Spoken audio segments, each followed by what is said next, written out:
პოლიციელების ძალადობა მოქალაქეებზე სამართალდამცველებმა ძირს დაგდებულ 2 ადამიანს სასტიკად სცემეს. კადრებში, რომელსაც სიმძიმიდან გამომდინარე არ ვაჩვენებთ, ჩანს, როგორ ურტყამენ ფეხს ახალგაზრდა კაცს. პარალელურად კი სიტყვიერ შეურაცხყოფას აყენებენ. შემთხვევა გორში ეგრეთ წოდებული კომბინატის დასახლებაში მოხდა. ერთ-ერთი ნაცემი ამბობს, რომ პოლიციელები მათ თავს მულუდნელად დაესხნენ. მიზეზი კი არ იციან. სამართალდამცველების მხრიდან ძალადობის ფაქტზე კი პროკურატურამ გამოძიება უფლებამოსილების სავარაუდო გადამეტების ფაქტზე დაიწყო.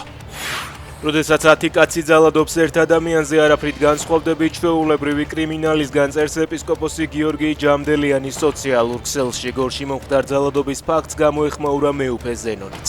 პოლიციელების მსგავსი ქმედებები არის მძიმე ფსიქოლოგიური და სოციალური ტრავმა, რომელიც ხელზე მეტად ადამიანის შინაგან სამყაროს, ნდობასა და თავად საზოგადოების ცნობიერებას ამსხვრევს, წერს დმანისისა და აგარაკ-ტაშირის მთავარ ეპისკოპოსი.